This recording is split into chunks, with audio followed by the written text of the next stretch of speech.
나는 밀리터리 덕후다. 본격 밀리터리 팟캐스트 밀떡을 시작합니다. 청취자 함께 경례 밀떡. 바로 안녕하세요, 박찬준입니다. 안녕하세요, 놀러온 남자 정명섭 정작입니다. 예, 홍편 인사드립니다. 안녕하십니까? 네, 이렇게 밀떡이 시작됐습니다. 이번 시간 밀떡은 대한민국 방산, K방산이라고 하죠. K방산의 좋은 소식도 들리고 혹은 좀 아쉬운 소식도 들리는데 최근에는 좀 좋은 소식이 많이 들리는 것 같아요. 그렇죠. 그래서 한번 이 시간에 다뤄보려고 합니다. 주로 또 중동이나 아프리카 같이? 쪽에서까지 좋은 소식들이 들리고 있는 것 같아서 그와 관련된 어떤 이야기들을 나눠보도록 하겠습니다. 예. 최근에 보니까는 뭐 이집트 카이로에서 방송 전시회 열렸다고 하니까 그렇죠. 예. 거기 이제 하나디펜스도 참석을 했고 뭐 이제 현대로템, 뭐 풍산, 뭐 다양하게 기업들이 들어갔어요. 그렇죠. 그 중에서도 이집트 입장에서 관심이 있었던 거는 K9 K9. 썬더였습니다. 예, 그래서 K9 썬더와 관련해 가지고 예. 지금 K9 같은 경우 사실 이집트가 이 포병 전력 면에서 상당히 노후화된 상황이거든요. 지금 그러지 않아도 포병 현대화 한다고 좀 많이 물색을 하고 있었는데 이집트 같은 경우는 거의 선택의 여지가 많지가 않아요, 사실. 왜냐하면은 현대화할 수 있는 자주포가 이제 몇 개 없죠. 몇 개 없죠. 지금 미국의 팔라딘은 뭐 확실히 지금 성능이 떨어지고 독일이 지금 PZH-2000 좀 어필을 좀 했기지만 너무 비싸서 비싼 데다가 그렇죠. 2배 이상. 또 안 판다고 할 수도 있잖아요. 그 다음에 러시아는 지금 또 논외고 거기도 그렇다고 차르면식 하기에는 푹푹 빠지고 지금 사막이고 예. 땅이 넓기 때문에 아무래도 거기는 또 이스라엘하고도 어느 정도는 견제를 해야 되니까 그렇죠. 상당한 방어력을 가진 궤도식이 필요합니다. 그러다 보니까 K9이 거의 된 거 아니냐는 얘기가 있어요. 이집트가 그러면은 그 지금 갖고 있는 자주포가 노후됐잖아요. 예. 노후된 기종은 뭐예요? 이집트가 쓰고 있는 게 미국에서 원조받은 어떤 구형 M109 계열 자주포들하고 그다음에 러시아에서 구소련 시절부터 운용했던 그 구소련제 혹은 러시아제 자주포들. 예. 어이구, 다 인데 오래됐네.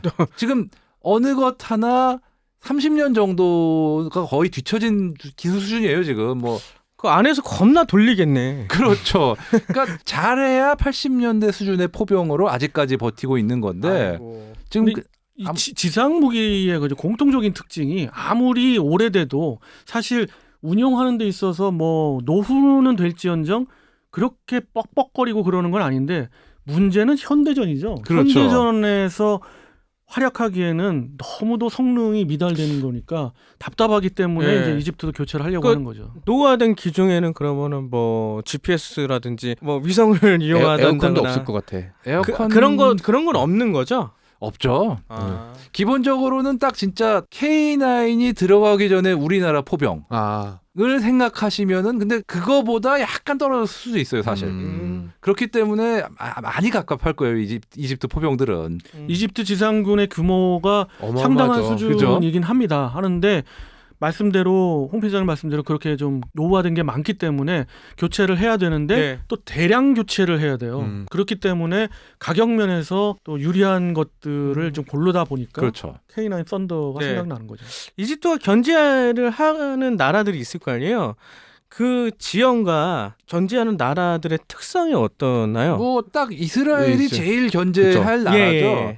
지금 스나이반도. 그렇죠. 비록 지금 이스라엘하고는 일단 평화협정을 맺고 안 싸우기로 했지만 그래도 이집트 입장에서는 거의 유일하게 이집트를 군사적으로 극단적으로 해서 괴멸을 시킬 수도 있는 나라 중에 하나예요. 아주 3차 때인가요? 중동 전쟁. 네네. 3차 예. 때 아주 호되게 당했고 4차 때 서력을 했다고 생각했지만 끝에는 결국은 이겼다고 보기 힘든 상황이고 네. 지금은 정말 워낙 격차가 크기 때문에 견제를 안 할 수가 없어요. 아무리 그래도. 다만 뭐 이집트가 현실적으로 어떤 그 전쟁을 대비하기 위해서 이렇게 무기 체계를 교체하려고 하는 그런 건 아니고 기본적으로 국방을 유지해야 되려면 현대전에 또 발을 맞추려면 균형을 맞춰야 되니까요. 그렇죠. 그렇게 해서 한 거고 참고로 그 썬더의 TOT 사격을 보고 뭐 군 관계자 이집트의 고위 장성들은 입을 담지를 못했다. 진짜 예. 정말 대단한 성능이구나. 예, 저도 그 말로만 들었지만 진짜구나라는 예. 걸 느꼈다고 하고 그런 면을 봤을 때는 상당히 긍정적이지 않을까 그렇죠. 싶고요. 수량이 대략 얼마나 들어가죠, 그게?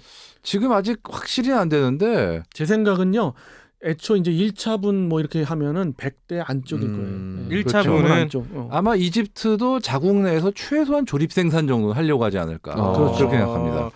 현재 보니까 터키, 폴란드, 인도, 핀란드, 노르웨이, 에스토니아 600문이 지금 예. 수출이 돼 있어요. 역시 네. 경포의 나라야. 그 한화 디펜스 입장에서는 예. 원래 생각했던 것보다 수출이 훨씬 네. 많이 됐기 때문에 좀 이런 부분에 있어서 앞서가려고 그러죠. 그래서 지난번도 한번 짧게 소개시켜드렸습니다만은 그런 개량 계획들 그렇죠.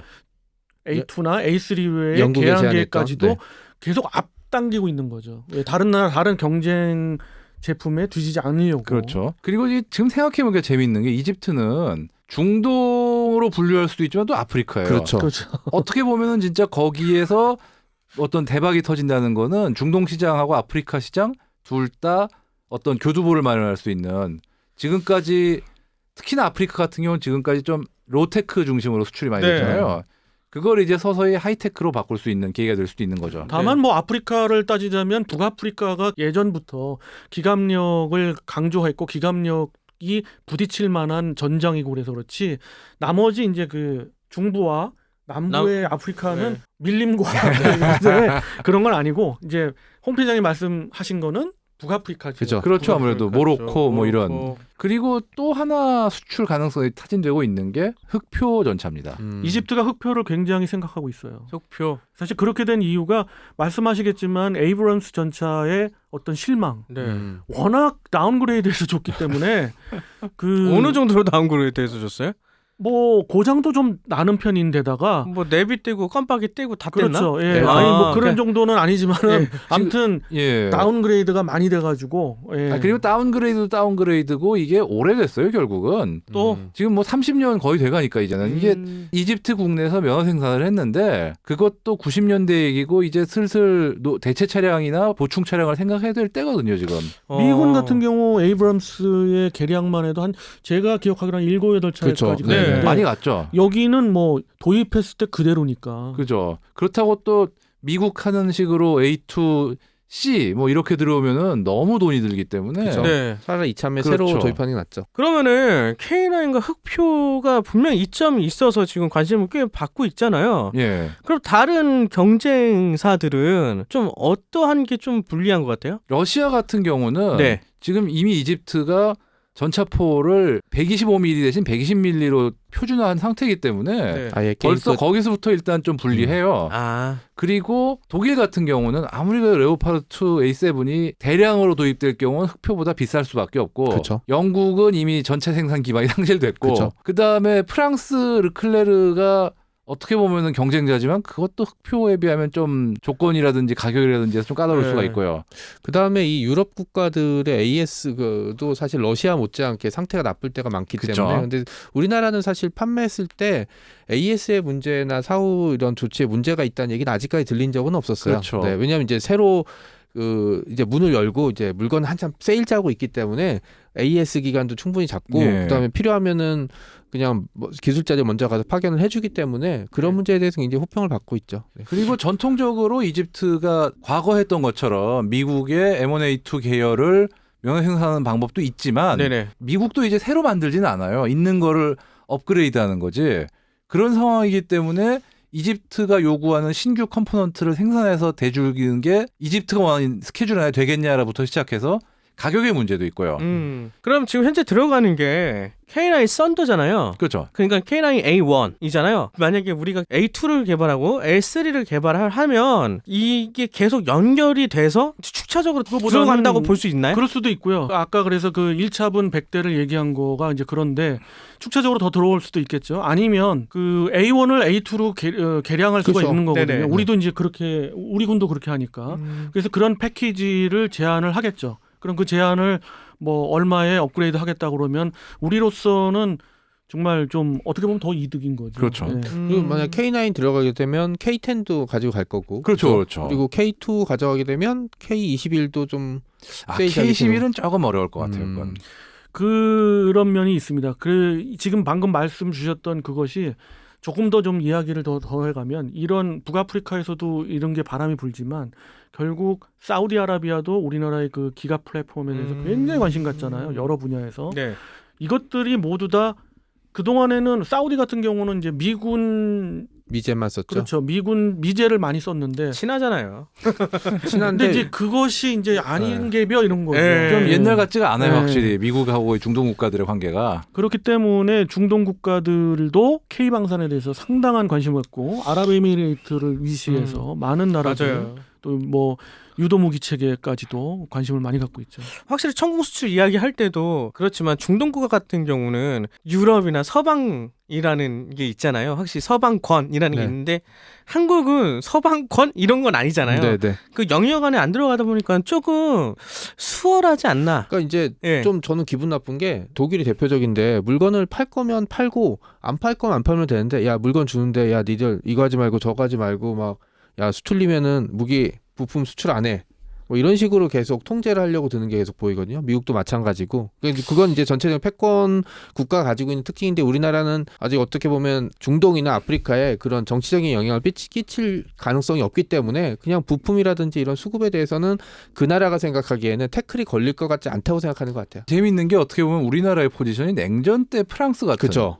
약간 그런 느낌이 좀 있네요. 냉전 때 프랑스? 냉전 때 프랑스가 미국하고 소련하고 어느 쪽 편은 들기도 껄끄러운 나라들한테 무기를 많이 팔았어요. 공중 양쪽에. 무기 체계, 그렇죠. 지상 무기 체계 미라지가 그 덕에 시리즈 미라지 3까지 엄청나게 정말 여러 그렇죠. 나라에 팔렸거든요. 네. 근데 우리가 지금 어떻게 보면 살짝 그 포지션 가는 그렇죠. 거 아니까 그 느낌이 좀 없진 않아요. 지금은 이제 뭐 이념적인 문제라기보다는 얼마나 물건이 싸고 좋고 AS가 잘 되느냐인데 사실 좀 뭐 미국이나 이런 나라는 뭐 그 나라에 무기 팔았다고 이거 못 팔면은 뭐 이제 문제가 되는 건 아니잖아요. 사실 이념적인은 아니지만 어떤 국가 관계의 껄끄러움도 확실히 지금 존재하는 그렇죠. 게 네.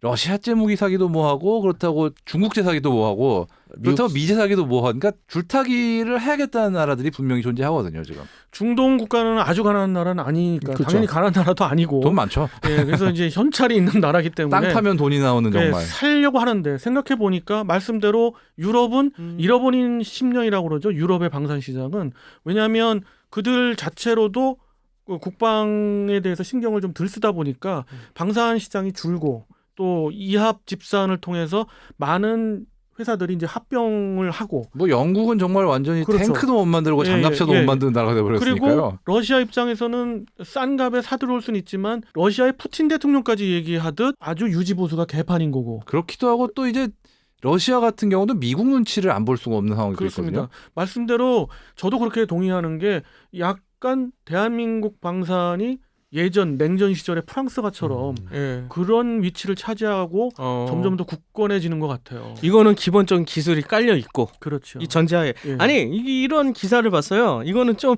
다른 결의 이야기인데 현대로템은 K2 전차를 내세웠다. 로템은 이집트 지하철 1호선과 3호선 전동차를 수출한 경험이 있다. 예, 그죠, 로템이 이런 그렇죠. 경우가 봤을 때 현지화를 굉장히 잘 시킨다라는 부분을 볼 수 있지 않나. 인도 같은 경우도 그랬었고. 그렇죠. 그렇습니다. 예. 그리고 우리가 여러 측면에서 정성을 다하는 모습들, 향후의 유지보수 같은 거를 속이지 않고 한다는 거, 그렇죠. 그런 것들의 신뢰가 쌓이다 보니까 네. 점점 K방산의 어떤 미래가 좀 밝아지는 것 같고요. 아유. 그게 최근에 판매량도 계속 늘어나고 있고 그다음에 중요한 거는 방산 같은 경우는 판매량이 늘어나게 되면 유지 보수라든지 부품으로 인해서 그냥 처음에 뚫기가 좀 어렵지 그 다음에 좀 잘 나가는 측면이 좀 있거든요. 네. 네. 그러면은 K9A2와 K9A3 앞으로 이제 향후 나올 K9 시리즈가 궁금하거든요. 한번 설명 좀 부탁드릴게요. 무인화입니다. 예, 포탑의 무인화, 심지어 사람은 다른데 네. 다른 장소에서 발사를 하고 예. 뭐 무인으로 포격을 하는 무인으로 그런 게 이제 포격하는 뭐 대표적인 거죠. 그렇죠. 대표적으로 진짜 농담이 아니라 진짜 패드 같은 거 들고 예. 한참 떨어져가지고 이 패드로 조종하면 쏘는 거죠, 진짜. 중간 가운데 화면 있고. 그렇죠. 그렇죠. 그 중간 아. 단계인 A2에서는 승무원 수를 줄이는 네. 거죠. 그래서 아니- 자동 장전뿐만 아니라 탄약 이송 장치부터 네, 해서 전부 다 이제 자동으로 바뀌고 거기에 지금 A3로 가면 또 사거리도 연장을 한다고 합니다. 또 사거리는 기본적으로 연장되고 포신도 아마 더 긴 걸로 길어질 교체할 것 것 같고. 같습니다. 네. 가디언즈 오브 갤럭시에서 보면은 무인으로 막 우주선 조정하는 그 종족이 나오잖아요. 네, 네, 네. 그 황금색으로 얼굴 칠해가지고. 예. 근데 VR 개념이 아마 좀 그런 식이지 않을까. 아, 네, 네. 저는 이제 그러니까 그렇게 보거든요. 예, 네. 맞습니다. 그래서 그 지상에 있는 무기 체계들, 특히 기갑 분야의 네. 차량들이 무인화에다가 어떤 VR 기능, 그 다음에 또 들어가는 게 이제 AI 인공지능까지 들어가는 것들. 그러니까 정말 이렇게 최소 가게 돼요. 그러니까 최소인은 딱 한 명만 있으면 살짝 뭐가 이렇게 좀 어긋나면 그것만 탁탁 바꿔주고. 아쉬운 측면이 하나 있긴 하죠. 이게 포가 언제 2개짜리가 언제 나오냐가 이제 관건인데 폰은 쌍폰 옆으로 아, 붙여야지. 3개는 해야죠. 3개는. 3개. 네. 이 아저씨. 10개도 달고 한 100개도 달아요 그냥. 아니 근데 저는 360도로 달아. 저는 그냥. 조금 기대하고 있는 게 이제 영국에 이제 K9 얘기가 좀 나오고 있잖아요. 그렇죠. 이것도 사실은 신호 가능성이 좀 높은 게 바꿀 게 없어요 여기도. 왜냐하면 자국은 못 만들고. 아 근데 영국은 불안한 게 딱 하나 있어요. 걔네가 돈이 없어. 아, 그러니까 걔네는 딴 걸 도입하는 것보다 사업 자체가 엎어질 확률이 꽤 높아요. 그쵸. 그것도 있고 어. 영국의 자존심이라는 건 알게 모르게 아. 있거든요. 그렇기 때문에 그렇게 아직은 좀 지켜봐야 근데 걔네가 지금 예. 자존심 걸 때가 주머니가 아닌데. 없잖아요 지금. 네. 그렇죠.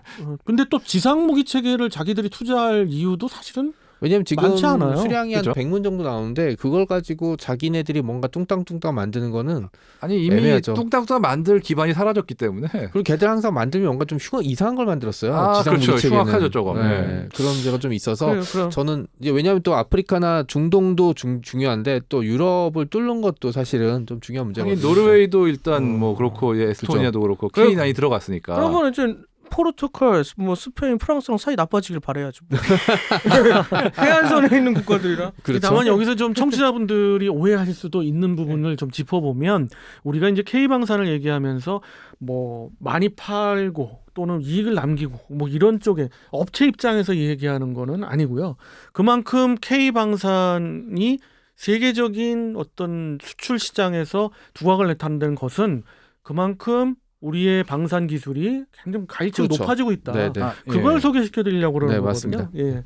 결론에 이제 홍 필장님 당연히 그걸 결론으로 아, 그리고- 세우려고 그랬던 거 아닌가요? 아니 그것도 있고 네.